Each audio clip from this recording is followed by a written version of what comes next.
हमारे यहाँ कुछ परिवार ऐसे हैं जो पूछते नहीं, वोट चोरी करते। अच्छा बोलिए आप। हाँ बोले आप बोले। हाँ बोले आप बोले।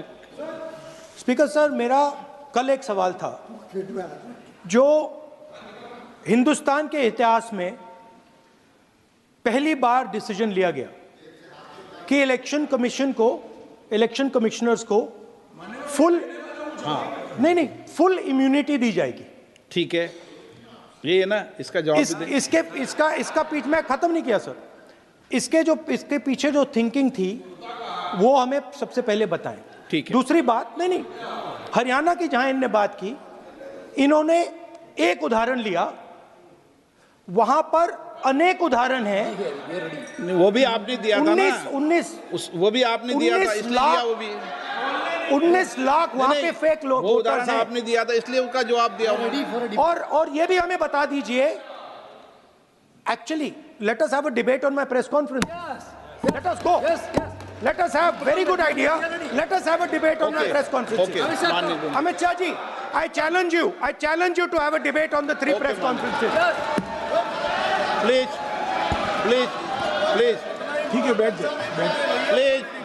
माननीय, प्लीज माननीय, आपने बात की थी, प्लीज। डिबेट ही तो चल रही है। उत्तर प्रदेश में और हरियाणा में दोनों चुनाव में वोट कैसे दे रहे हैं, प्लीज ये भी जवाब दे दीजिए। माननीय गृह मंत्री जी। मान्यवर, पहली बात मैं स्पष्ट करना चाहता हूं, मैं 30 साल से विधानसभा और संसद में जनप्रतिनिधि के रूप में चुनकर आता हूं। मुझे लंबा अनुभव है संसदीय प्रणाली का। विपक्ष के नेता महोदय कहते हैं कि पहले मेरी बात का आप जवाब दीजिए, मैं सुनना चाहता हूं। आपकी मुनसफी से संसद नहीं चलेगी। मेरे आप बोलने का क्रम मैं तय करूंगा, इस तरह से नहीं चलेगी संसद। मान्यवर, उनको धैर्य रखना चाहिए, मेरा जवाब सुनने का। इनकी एक बात का जवाब मैं दूंगा, मगर मेरे भाषण का क्रम वो तय नहीं कर सकते, मैं करूंगा, क्योंकि मैं बोल रहा हूं।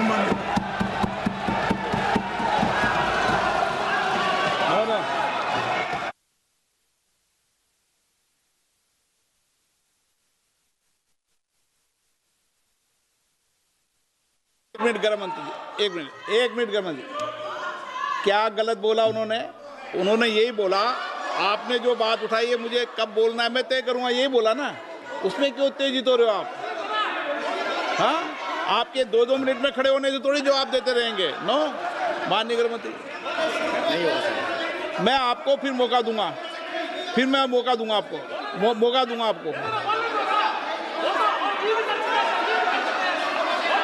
हाँ बोलिए, बोलिए सर।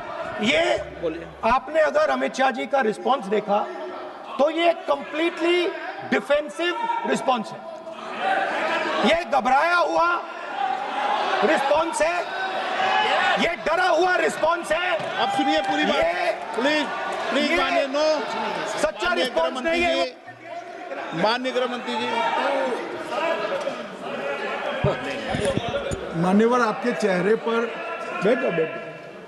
मान्यवर, आपके चेहरे पर चिंता की लकीरें मैं देख रहा हूं कि मैं क्या बोलूंगा। मैं उनके उकसावे में नहीं आऊंगा, मैं मेरे विषय पर बोलूंगा। मान्यवर, मैंने इतना ही कहा कि मेरे भाषण का क्रम मैं तय करूंगा। मेरे भाषण का पहले क्या बोलना, बाद में क्या बोलना, मैं तय करूंगा। और मैं मानता हूं कि हर एक वक्ता का ये अधिकार है, उनका भी है, मेरा भी है। कल वो बोल रहे तो हम ऐसा थोड़ी ना बोले आप झूठ क्यों बोल रहे हो, हम नहीं बोल सकते साहब। वो माननीय विपक्ष के नेता है, वो बोल सकते अपना भाषण। मान्यवर, और मैंने तो ये भी कहा, मेरा पूरा भाषण छूट कर कुछ बच जाता है तो आप पूछिएगा, मैं जवाब दूंगा, मगर अब धैर्य भी चाहिए और सुनना भी चाहिए, दोनों चीजें करनी पड़ती है।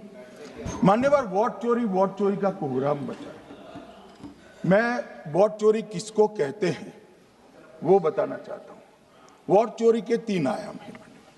एक तो मतदाता नहीं है, मतलब योग्यता नहीं है, और आप वोटर बन जाते हो तो वोट चोरी माना जाएगा।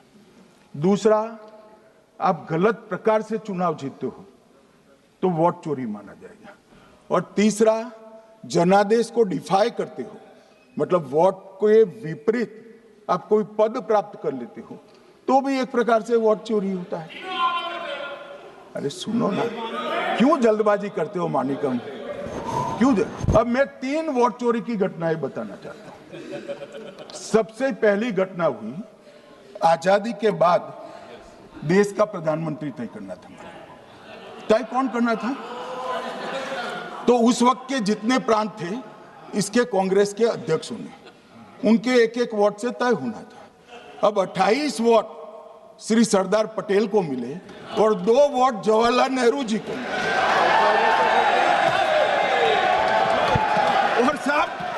और साहब प्रधानमंत्री जवाहरलाल जी बने। मान्यवर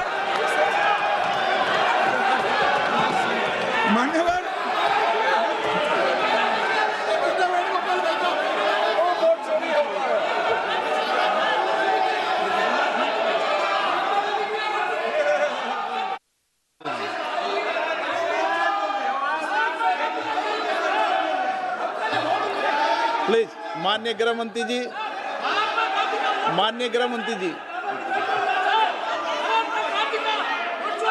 प्लीज।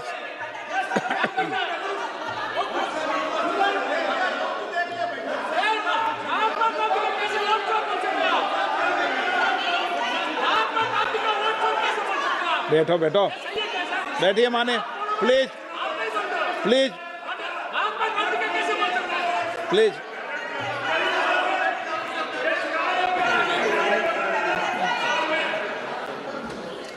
मान्यवर दूसरी, प्लीज बैठिए बैठिए माननीय सदस्य, प्लीज, हर बार नहीं उठते, बैठिए।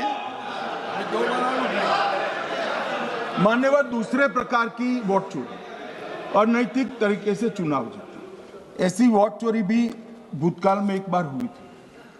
श्रीमती इंदिरा गांधी रायबरेली से चुनी गई। इलाहाबाद हाईकोर्ट में श्री राजनारायण पहुंचे कि चुनाव नियमों के अनुसार नहीं हुआ। इलाहाबाद हाईकोर्ट ने ये तय कर दिया कि श्रीमती गांधी ने उचित तरीके से चुनाव नहीं जीता है, हम इसको रद्द कर देते। मान्यवर, ये भी वोट चोरी थी, बहुत बड़ी वोट चोरी थी। और उसके बाद में क्या हुआ? उसके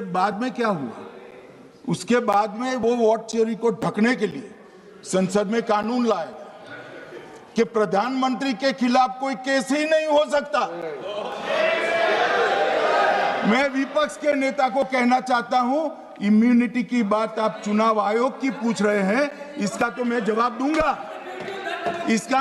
दूंगा, इम्यूनिटी का। मगर ये इम्यूनिटी जो श्रीमती गांधी ने दी थी, इसके लिए आपका क्या कहना है? आपका क्या जवाब है? और उन्होंने तो स्वयं के लिए ले ली।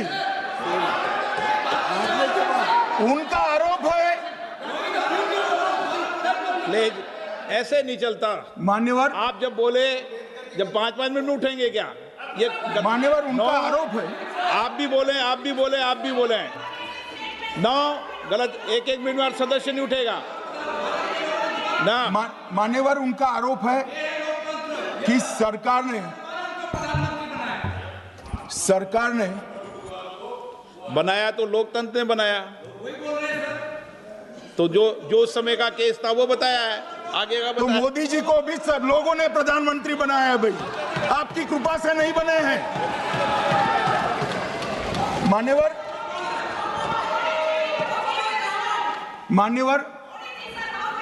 नो प्लीज, से माननीय तरीका ठीक नहीं है आपका, 2-2 मिनट में उठना। मान्यवर, विपक्ष के नेता ने कहा कि आपने चुनाव आयुक्तों को इम्यूनिटी दी। इनका आरोप सत्य नहीं है, मैं इसकी बात बाद में करता हूं। परंतु हमने तो चलो मानो चुनाव आयुक्त को इम्यूनिटी दी, श्रीमती गांधी ने तो अपने आप को इम्यूनिटी दी। और फिर जब ये संवैधानिक सुधार के वायरस चैलेंज हुए तो वो केस जीतने के लिए 2, 3 और 4 नंबर के सर्वोच्च न्यायालय के जज को बाईपास कर कर चौथे नंबर के जज को चीफ जस्टिस बनाया और वहां केस भी जीत लिया। और मानने वाले तो इतिहास है, कौन जुटला सकता है?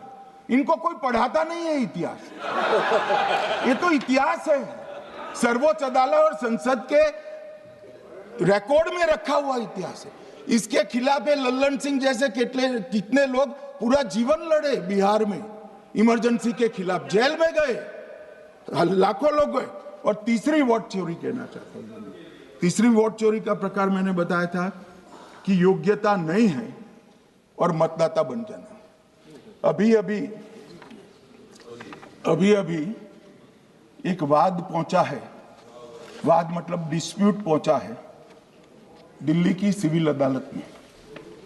उसमें डिस्प्यूट ये है कि सोनिया गांधी जी इस देश की नागरिक बनने से पहले मतदाता बने।